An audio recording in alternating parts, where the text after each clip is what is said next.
So hello and welcome everybody in the second video of this interview preparation session. কালকে ভিডিওতে বা এর আগামী ভিডিওতে আমরা অনুষ্ঠান 1 যেটা ছিল আমাদের বা সেট 1 ছিল সেটাতে আমরা বেশ কিছু কোশ্চেন আনসার করেছিলাম।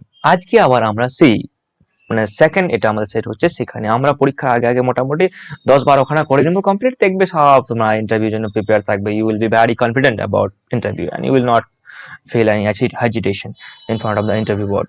So just not only watch this video, just practice yourself in front of the mirror, in front of your camera, in front of you anybody. Okay, so this will make you a confident person.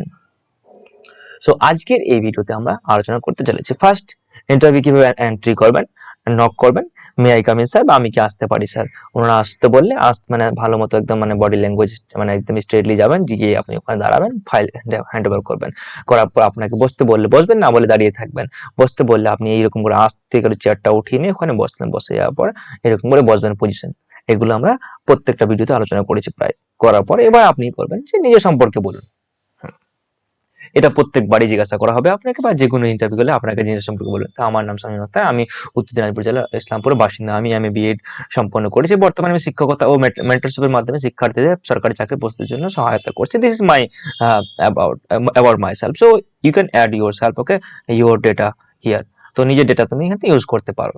তো এটাকে ভালো করে দেখে নেবে যে কি add করবে। এখানে আপনি আরো অ্যাড করতে পারেন যে আমি 2016 সালে মাধ্যমিক, 2018 সালে উচ্চ মাধ্যমিক, 2021 সালে বিএ এবং 2024 সালে এমএ, 2023 সালে এমএ, 2025 সালে এটা। এইভাবে আপনি বলে দিতে পারেন একে একে করে সবকিছু, ঠিক আছে?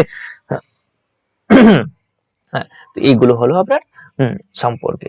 এবার আপনার হচ্ছে ব্যক্তিগত কাজ দিলে কি করবেন। আপনাকে বললো যে আপনি স্কুলে গ্রুপ ডি হিসেবে জয়েন করেছেন, আপনাকে বললো যে স্যার, আচ্ছা শ্যাম বাবু, আজকে তোমাদের আমাদের বাড়িতে রান্না হচ্ছে মাংস, ওখানে তুমি 1 কেজি নিয়ে যাও, পেঁয়াজ নিয়ে যাও, তাদের দিয়ে আসো।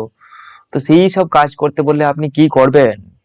আমি সবসময় প্রতিষ্ঠানের নিয়ম অনুবর্তিত ভাবে প্রাধান্য দেব।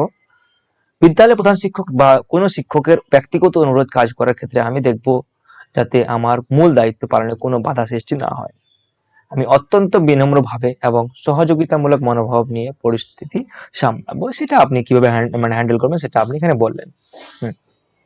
এবার পরবর্তী কোশ্চেন কি হতে পারে সেটা হচ্ছে, দেখুন, গ্রাম না শহর, কোথায় কাজ করতে চান? আপনি বললেন যে হ্যাঁ বলুন, এবার চাকরি হয়ে গেছে আপনাকে, আপনি কোথায় চাকরি করতে ভালোবাসবেন। আপনাকে যদি বলেন যে আমি শহরে পছন্দ করি, তাহলে আপনার একটা গ্রাম সম্পর্কে নেগেটিভ ভাবনা চলে আসবে। আপনি গ্রামকে বললেন, তাহলে শহর সম্পর্কে, তাহলে এখানে আপনি বলুন কিভাবে আনসার দেবেন যেটা আপনার কোনো রকম বায়াসনেস না হয়। দেখবেন এখানে কি লেখা হয়েছে, একজন সরকারি কর্মচারী হিসাবে আমার কাছে সেবার মানসিকতা মুখ্য। গ্রাম বা শহর যে কোনো জায়গাতে আমি মানিয়ে নিয়ে নিষ্ঠার সাথে কাজ করতে প্রস্তুত। সেটা আমাকে যেখানে দেওয়া হোক, পশ্চিমবঙ্গ সরকারের যে ডিপার্টমেন্ট বোর্ড রয়েছে সেটা বোর্ড ডিসাইড করবে আমাকে কোথায় চাকরি দেবে না দেবে। তো আমি যেখানে দেখ না কেন সেটার সাথে আমি নিজেকে মানিয়ে নিতে পারি। যেমন আমি শহরে থেকেছি প্রায় 8-10 বছর, তারপর আমি এখন একটা গ্রাম্য স্কুলে জব করতেছি। আমি গ্রাম্য স্কুলে আছি, এখন আমি গ্রাম্য স্কুলে অফিসে কাজ করছি, এখানে থাকছি। আমার জন্য কোনো ম্যাটার করে না। আমি আমার কাজের প্রতি ফুললি ফোকাস। তো আমি কাজের বাইরে দেখি না কোনো কিছুতে আমার কি এই হবে। হ্যাঁ, ঠিক আছে। তো এইভাবে কিন্তু আপনি আনসার করতে পারেন। 4 নম্বর, এলাকার বিখ্যাত ব্যক্তিকে। আপনার এলাকা যেমন রয়েছে সেটা আপনি আপনাদের এলাকার বলবেন যে বিখ্যাত ব্যক্তি থাকতে পারে। আমাদের এই এরিয়াটাতে কিন্তু খুব কম সংখ্যক ব্যক্তি ছিল। যেমন যদি চলে যান আপনি যদি চলে যান ওই সাউথের দিকে চলে যান, সাউথে কিন্তু ভালো ভালো ব্যক্তিগুলো রয়েছে। আমাদের সেই কি বলবে যে আমাদের ফ্রিডম ফাইটার গুলো রয়েছে, বিভিন্ন রকম কবি, বিভিন্ন রকম এগুলো সব কিন্তু ওই দিকেই রয়েছে বেশিরভাগ। তো নর্থ বেঙ্গলে কিন্তু খুব একটু কম। নর্থ বেঙ্গলে আবার ওই দিকে চলে যাবে আমাদের কোচবিহার টোচবিহার, ওখানে কিছু পাওয়া যায় ভালো মতো। যেমন আমার এলাকা ইসলামপুর উত্তর দিনাজপুর, কোনো স্থানীয় মনীষী বা সমাজসেবী নাম উল্লেখ করুন। উদাহরণস্বরূপ আমি বলতে পারি যেমন রায়গঞ্জের মহাত্মা গান্ধী হিসেবে পরিচিত মহেন্দ্রনাথ কুন্ডু, ইনি হচ্ছে আমাদের রায়গঞ্জের মহাত্মা গান্ধী নামে পরিচিত। এছাড়া আমি এখানে আমার যদি কোনো পরিচিত ব্যক্তি থাকে সেটা আমি অবশ্যই কিন্তু ওখানে উল্লেখ করব। তো it's a duty to find to know about your important person or the famous person of your area. Okay, তাহলে নিজের এরিয়ার আপনি কি করবেন, যে প্রসিদ্ধ ব্যক্তি রয়েছে, ফেমাস বিখ্যাত ব্যক্তি রয়েছে তার সম্পর্কে জানবেন। ওকে, নেক্সট কোশ্চেন হচ্ছে আপনার এলাকার বিধায়ককে বা এমএলএ কে। এখনো যেহেতু আমাদের রেজাল্ট ভোটার রেজাল্ট পাবলিশ হয়নি, এখনো কিন্তু আমাদের যে ওল্ড গুলো রয়েছে সেগুলো 4 তারিখে আমাদের ইয়ে হবে, তারপরে ডিসাইড হবে যে কে জিতলো কে হারলো। তো এখনো পর্যন্ত কিন্তু আমাদের এলাকা যেটা রয়েছে ইসলামপুরে বিধায়ক রয়েছে আমাদের মাননীয় আব্দুল করিম চৌধুরী স্যার, ঠিক আছে। তো আব্দুল করিম মহাশয় এই পদে আসীন রয়েছে, ঠিক আছে। তো সেটা আপনার আপনার এলাকা হিসাবে আপনি বলে দিতে পারেন যে আপনার এমএলএ কি রয়েছে, এখন এমপি কি রয়েছে, সেগুলো বলতে পারেন। ঠিক আছে? যেমন আমাদের এমএলএ হচ্ছে আমাদের আব্দুল করিম, কিন্তু আমাদের রায়গঞ্জ এসে আমাদের লোকসভা হিসেবে রয়েছে আমাদেরকে কার্তিক চন্দ্র মন্ডল। কার্তিক চন্দ্র মন্ডল ইনি হচ্ছে আমাদের একজন টিএমসি প্রার্থী নয় বিজেপি প্রার্থী। তো এটাও কিন্তু জিজ্ঞাসা করে কোন মানে দেশের সাথে দলের সাথে জড়িত উনি। জেলার প্রধান নদীগুলির নাম কি? এবং আমাদের উত্তর দিনাজপুর জেলার মধ্যে প্রধান যেটা নদী হচ্ছে সেটা মহানন্দা। এছাড়া আমাদের কিছু কিছু নদী রয়েছে, যেমন নাগর রয়েছে, কুলিক রয়েছে, টাঙ্গন রয়েছে, ইত্যাদি নদী রয়েছে। ঠিক আছে?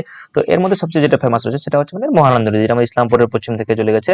হ্যাঁ, এটা হচ্ছে আমাদের ইম্পর্টেন্ট রিভার এখানে। আপনার এলাকার যেগুলো ইম্পর্টেন্ট রিভার রয়েছে, মানে জিওগ্রাফিক্যাল যেগুলো ইম্পর্টেন্ট থিংস রয়েছে, সেগুলো কিন্তু আপনাকে অবশ্যই জানতে হবে। ঠিক আছে? এখানে যে আমাদের আমরা যে সলভ করছি, এটাই নয় যে আপনাকে এই কোশ্চেনটা জিজ্ঞাসা করবে, এই রিলেটেড কোশ্চেন জিজ্ঞাসা করতে পারে। ইটস মিন দ্যাট আপনি নিজেকে প্রিপেয়ার করছেন যে আমার কি কি জিজ্ঞাসা করতে পারে এইগুলো কোশ্চেন সম্পর্কে। তো আপনি এভাবে কিন্তু আপনাকে নিজেকে প্রিপেয়ার করবেন। ওকে, কিভাবে আনসার করবেন সেগুলো আমরা দেখবো এখানে জাস্ট।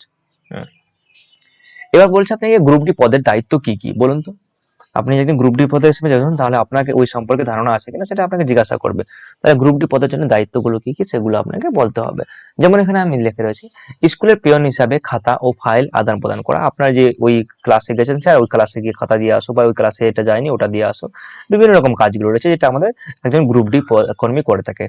যথাসময়ে ঘন্টা বাজিয়ে পঠন পাঠনের সময়সূচি বজায় রাখা, মানে এই যে ঘন্টা মানে ক্লাসে গেছে স্যার, ক্লাস থেকে 40 মিনিট পর বা 45 মিনিট পর যতক্ষণ ঘন্টা বাজে, 40 মিনিট পর গিয়ে আপনি ঘন্টা বাজালেন, ঠিক একদম মানে এক্সাক্ট সময় আপনার হাতে সময় ঘড়ি থাকবে, টান করে বাজিয়ে দিলেন ঘন্টা।